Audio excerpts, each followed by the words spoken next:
Welcome to the Small Business Tax Savings Podcast, your weekly dose of accounting and tax tips specific to small business owners. You will be on your way to growing your business and paying the least amount in taxes as legally possible. Here's your host, Mike Jesowshek, CPA.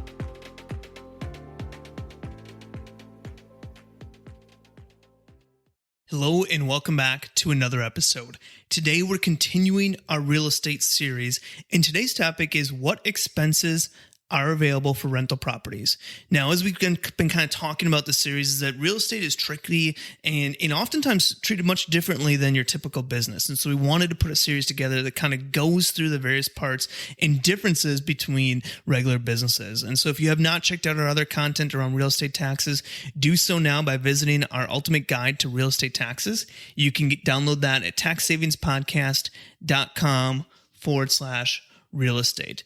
But today we're going to be talking about normal operating expenses related to your rental properties. So we're going to be talking about what expenses are available to rental property owners.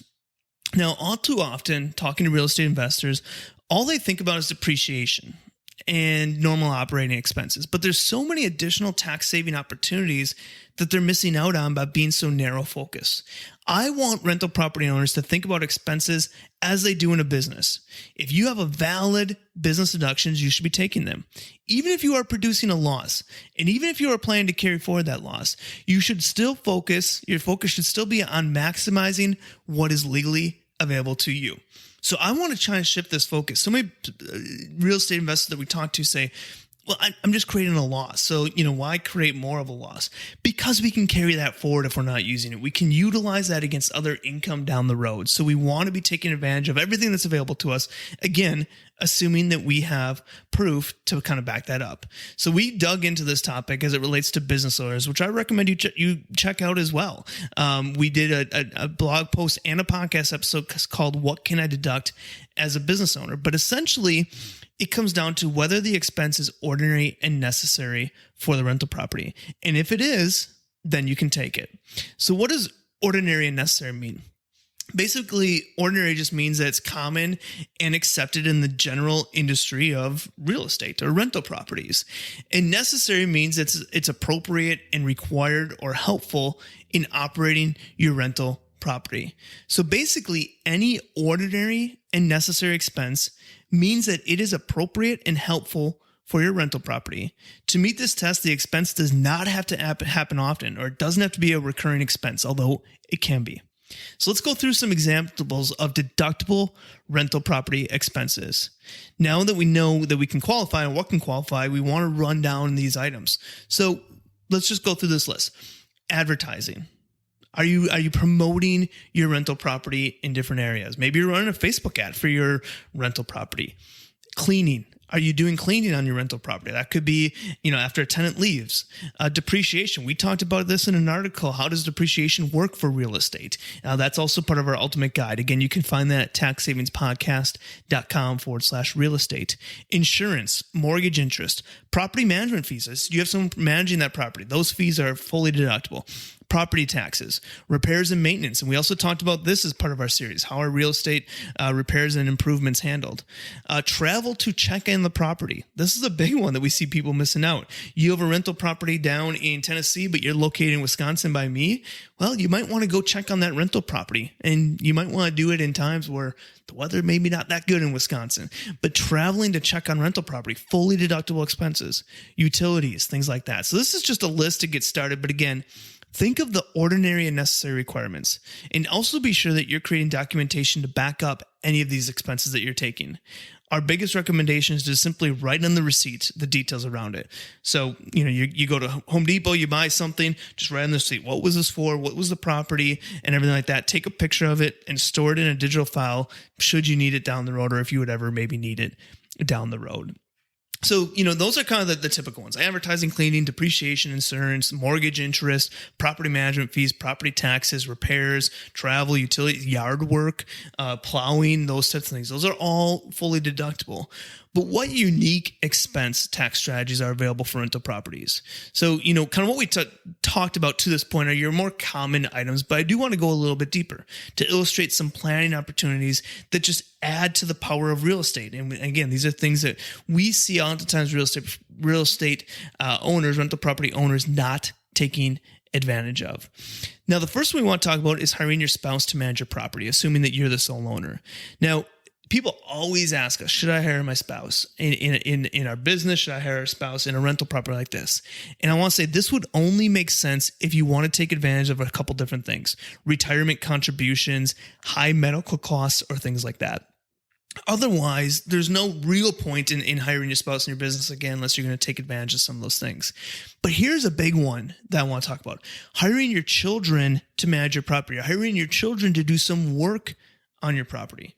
Hiring your children in your business or rental property is one of my favorite strategies that everyone should be utilizing, assuming that you have children at an age that works and they're doing work that qualifies. You can get a deduction and your children potentially pay no taxes on that income. You're going to support your children anyways, right? So you're going to be sending them to basketball camps. You're going to be sending them to theme parks and various other things, hanging out with friends. You're going to be supporting your children along that journey. Why not get a tax deduction for it by having them do some work for your rental property, by having them work on your rental property? And we discussed this in a previous podcast episode. This is more geared to business owners, but it translates perfectly for the real estate industry. And so look that up on our website, taxsavingspodcast.com, or check the blog post for this specific episode. I have a link to it as well, but it was called "Why Should I Hire My Kids in My Business?" But there are some things, important things you want to make sure you're doing to implement that correctly.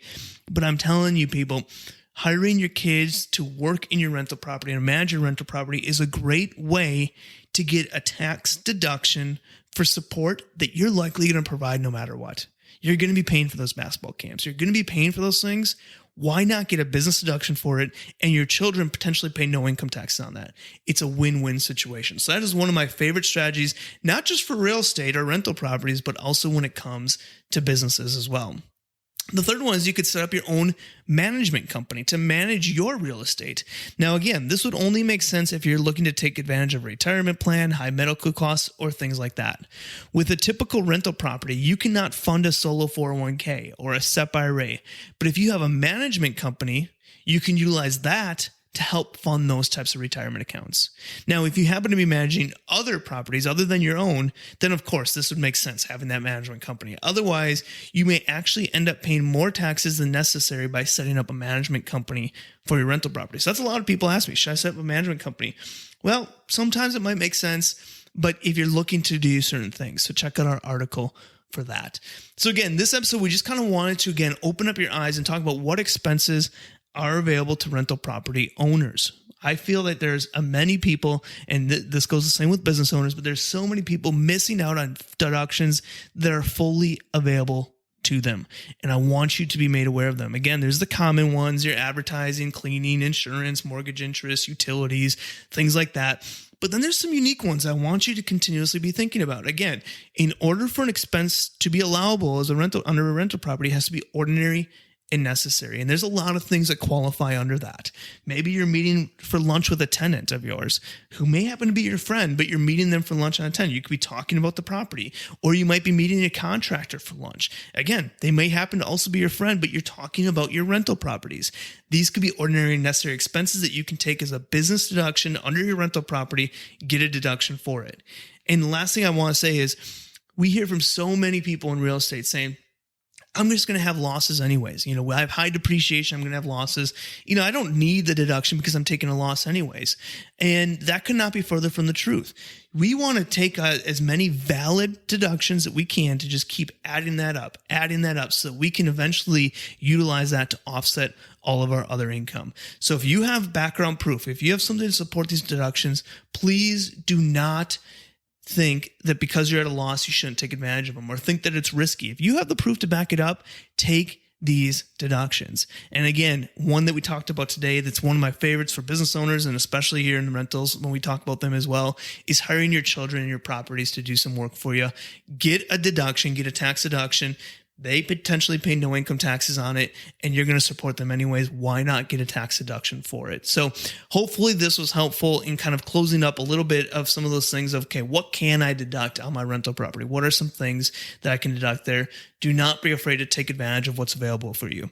That's the beauty behind being a rental property owner. That's the beauty behind being a business owner, is because there is tax deductions available to you that are not available to the general public, and you have the unique advantage to take advantage of them. So hopefully that was helpful. We're going to be continuing our real estate series next week as we discuss things a little bit further. Next week, we're going to be talking about short-term rentals and how those are taxed. So feel free to check that out. Also, again, we have our ultimate guide to real estate taxes that you can check out. You can visit that by going to taxsavingspodcast.com/real estate. And also a reminder, within our tax minimization program, our tax minimization program is just a program to take you from paying too much in tax to paying the least amount in taxes as legally possible. And we take you along that journey. We have a section specific in there for real estate. So if you're interested in checking that out, with it as part of a membership, you get a library of tax strategies, implementation guides, a training program. One of my favorites is unlimited access to our team for general accounting and tax questions. Kind of think of it like having an accountant in your back pocket. We're along this journey, so when those weird questions pop up, you can ask us, can I deduct this? Can I deduct that? We also do monthly group trainings where we kind of deep dive into specific topics and so much more. You can find out more about our tax minimization program at taxsavingspodcast.com/tax. And now is a great time to join because we are running a special bonus where you get access to our Small Business Tax Savings Summit, which was held back in June. You get all the recordings for that as part of your membership in the tax minimization program. So check that out now at taxsavingspodcast.com/tax.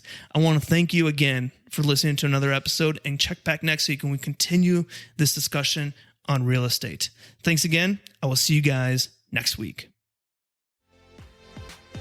This has been another episode of the Small Business Tax Savings Podcast. If you enjoy our weekly episodes, please leave a review and share with other business owners. You can find previous episodes and more information at www.taxsavingspodcast.com. Thanks for listening and have a great day.